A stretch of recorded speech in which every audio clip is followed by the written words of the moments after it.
ఓం సమర్థ సద్గురు శ్రీ సాయినాథాయ నమః. శ్రీ సాయి సచ్చరిత్రము 41వ అధ్యాయము. చిత్రపటం యొక్క వృత్తాంతము. గుడ్డబీలికలను దొంగలించుట, జ్ఞానేశ్వరి చదువుట. చిత్రపటం యొక్క వృత్తాంతం.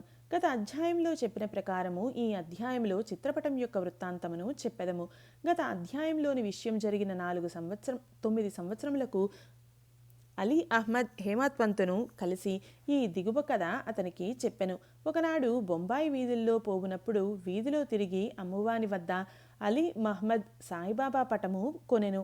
దానికి చట్రము కట్టించి తన బాంద్రా ఇంటిలో గోడకు వేలాడదీసెను.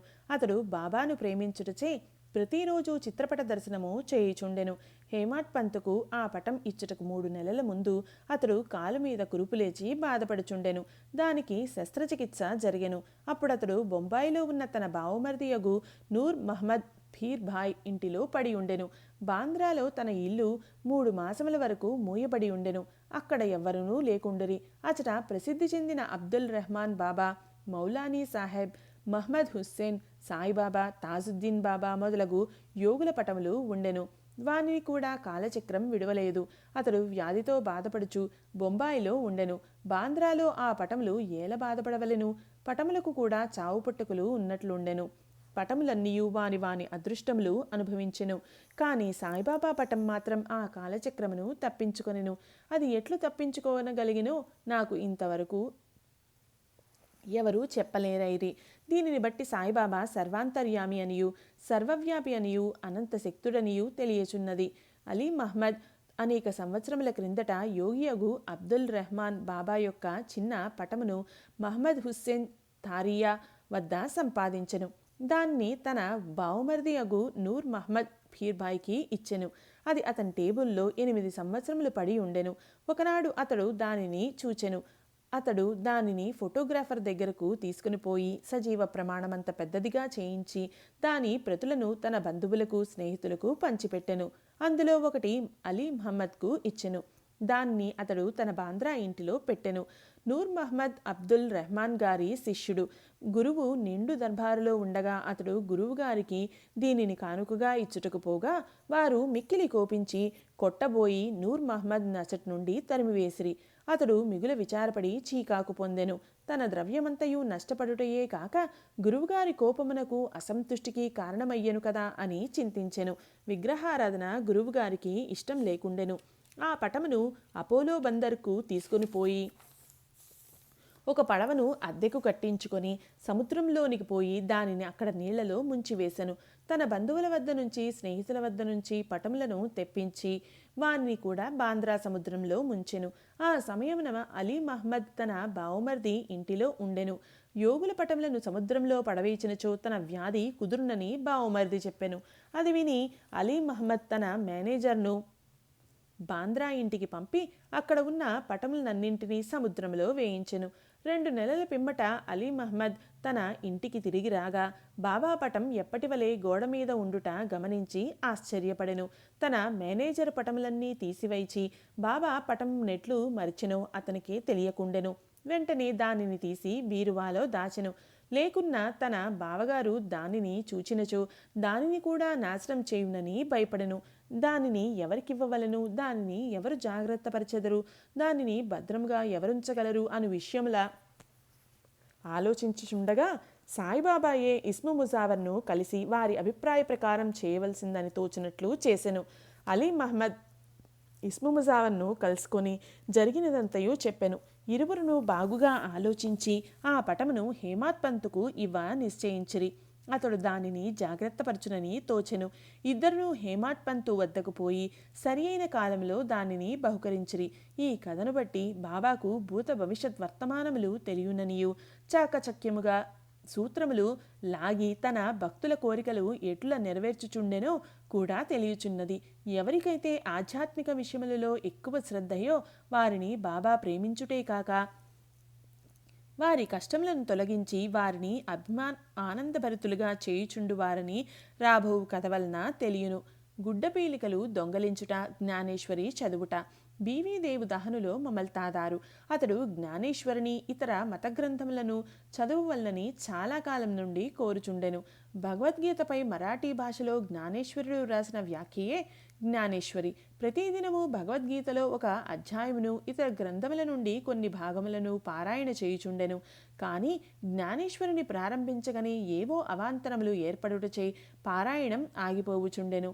3 నెలలు సెలవు పెట్టి షిరిడీకి వెళ్ళి అక్కడ ఉండి తన స్వగ్రామమగు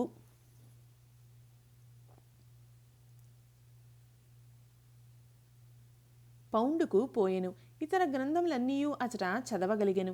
కానీ జ్ఞానేశ్వరి ప్రారంభించగానే ఏవో విపరీతమైన చెడ్డ ఆలోచనలు తన మనసున ప్రవేశించుటచే చదవలేకుండెను. అతడు ఎంత ప్రయత్నించినను కొన్ని పంక్తులు కూడా చదవలేకపోయెను. కాబట్టి బాబా తనకు ఆ గ్రంథమందు శ్రద్ధ కలుగజేసినప్పుడే దానిని చదువుమని, వారి నోటి నుండి వచ్చినప్పుడే దానిని ప్రారంభించదననియు అంతవరకు దానిని తెరవననియు నిశ్చయం చేసుకొనెను. అతడు 1914వ సంవత్సరం ఫిబ్రవరి నెలలో కుటుంబ సహితంగా షిరిడి వెళ్ళెను. అక్కడ ప్రతిదినము జ్ఞానేశ్వరి చదువు చుంటివాయని బాపూసాహెబ్ జోగు దేవుగారిని అడిగెను. దేవు తనకు అట్టి కోరిక కలదనియు కానీ దానిని చదువుటకు శక్తి చాలకుండెననియు బాబా ఆజ్ఞాపించినచో దానిని ప్రారంభించేదననియూ చెప్పెను. అప్పుడు జోగ్ ఒక పుస్తకమును తీసుకుని బాబాకిచ్చినచో దానిని వారు తాకి పవిత్రం చేసి ఇచ్చెదరనియూ అప్పటి నుండి నిరాటంకముగా చదవవచ్చుననియూ దేవుకు సలహా ఇచ్చెను. బాబాకు తన ఉద్దేశం తెలియను కనుక దేవుగారు అట్లు చేయుటకు అంగీకరించలేదు. బాబా తన కోరికను గ్రహించలేరా? దానిని పారాయణ చేయుమని స్పష్టముగా ఆజ్ఞాపించలేరా అనెను. దేవు బాబాను దర్శించి ₹1 దక్షిణ ఇచ్చెను. బాబా ₹20 దక్షిణ అడుగగా దానిని చెల్లించెను. ఆనాడు రాత్రి బాలకరాముడు అను వానిని కలుసుకొని అతడు బాబా యందు భక్తిని వారి అనుగ్రహమును ఎట్లు సంపాదించెనని ప్రశ్నించెను. మరుసటి దినము హారతి పిమ్మట అంతయు తెలిపెదనని అతడు బదులిచ్చెను. ఆ మరుసటి దినము దర్శనం కొరకు దేవు వెళ్ళగా బాబా అతన్ని ₹20 దక్షిణ ఇమ్మనెను. వెంటనే దేవు దానిని చెల్లించెను. మసీదు నిండా జనులు నిండి ఉండుటచే దేవు ఒక మూలకు పోయి కూర్చుండెను. బాబా అతన్ని పిలిచి శాంతముగా తన దగ్గర కూర్చొనమనెను. దేవు అట్లనే చేసెను. మధ్యాహ్న హారతి పిమ్మట భక్తులందరూ పోయిన తర్వాత దేవు బాలకరామును చూచి అతని పూర్వవృత్తాంతంతో పాటు బాబా అతనికి ఏమి చెప్పెనో, ధ్యానమును ఎట్లు నేర్పిరో అని అడుగగా బాలకరాముడు వివరములు చెప్పుటకు సిద్ధపడెను.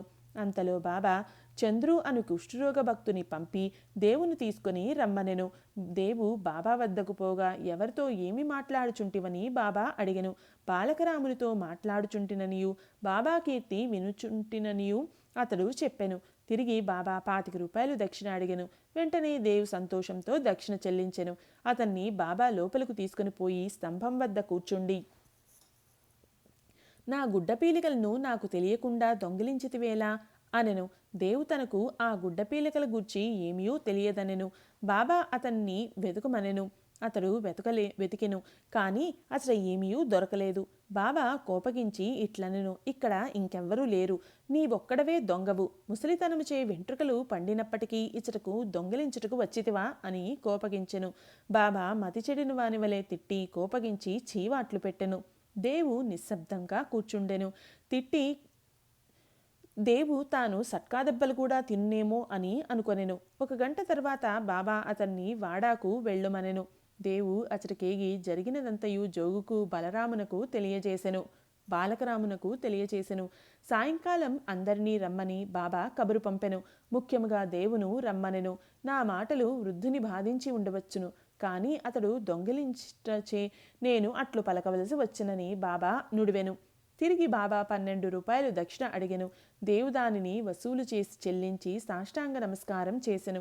బాబా ఇట్లనెను, ప్రతిరోజు జ్ఞానేశ్వరిని చదువు, పోయి వాడాలో కూర్చుండుము. ప్రతి నిత్యము కొంచెమైనను క్రమము తప్పక చదువుము. చదువునప్పుడు దగ్గర ఉన్న వారికి శ్రద్ధాభక్తులతో బోధపరిచి చెప్పుము. నేను నీకు జల్తారు సల్లా ఇచ్చుటకు ఇచ్చట కూర్చొని ఉన్నాను. ఇతరుల వద్దకు పోయి దొంగలించిదివేలా? నీకు దొంగతనముకు అలవాటు పడవలనని ఉన్నదా? బాబా మాటలు విని దేవు సంతసించెను. బాబా తనను జ్ఞానేశ్వరిని ప్రారంభించుమని ఆజ్ఞాపించననియు తనకు కావలసిందేదో అది దొరికెననియు అప్పటి నుండి తాను సులభముగా చదవగలననియు అనుకొనెను. తిరిగి బాబా పాదములకు సాష్టాంగ నమస్కారం ఉనర్చెను. తాను శరణ వేడెను కనుక తనను బిడ్డగా నుంచి జ్ఞానేశ్వరి చదువుటిలో తోడ్పడవలసిందని బాబాను వేడుకొనెను. పీలికలు దొంగలించుట అనగానేమో దేవు అప్పుడు గ్రహించెను. బాలకరాముని ప్రశ్నించుటయే గుడ్డ పీలికలు దొంగిలించుట. బాబాకు అట్టి వైఖరి ఇష్టము లేదు. ఏ ప్రశ్నకైనా సమాధానం ఇచ్చుటకు తామే సిద్ధముగా ఉండిరి.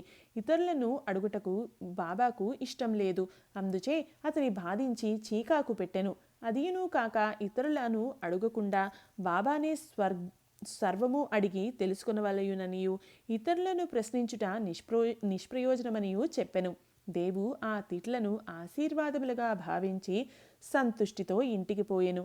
ఆ సంగతి అంతటితో సమాప్తి కాలేదు. బాబా చదువుమని ఆజ్ఞాపించి ఊరుకొనలేదు. 1 సంవత్సరం లోపుగా బాబా దేవు వద్దకు వెళ్ళి దాని అభివృద్ధి కనుగొనెను. 1914 సంవత్సరం ఏప్రిల్ నెల 2వ తేదీ గురువారం ఉదయం బాబా స్వప్నంలో సాక్షాత్కరించి పై అంతస్తులో కూర్చుండి జ్ఞానేశ్వరి బోధపడుచున్నదా లేదా అని అడిగెను. లేదు అని దేవు జవాబిచ్చెను. బాబా, ఇంకా ఎప్పుడు తెలుసుకునేదువు? దేవు కండ్లతడి పెట్టుకుని, నీ కృపను వర్షింపనిదే. పారాయణము చీకాకుగా ఉన్నది. బోధపడుట చాలా కష్టముగా ఉన్నది. నేను దీనిని నిశ్చయముగా చెప్పుచున్నాను అనెను. బాబా, చదువునప్పుడు నీవు తొందరపడుచున్నావు. నా ముందర చదువుము, నా సమక్షమున చదువుము. దేవు, ఏమి చదవవలను? బాబా, ఆధ్యాత్మ చదువుము. పుస్తకం తీసుకుని వచ్చుటకు దేవు వెళ్ళెను. అంతలో మెలకువ వచ్చి కండ్లు తెరచెను. ఈ దృశ్యమును చూచిన పిమ్మట దేవుకు ఎంత ఆనందము సంతోషం కలిగెనో చదువరులే గ్రహింతురుగాక. ఇది 41వ అధ్యాయం సంపూర్ణం. సద్గురు శ్రీ సాయినాథార్పణమస్తు. శుభం భవతు.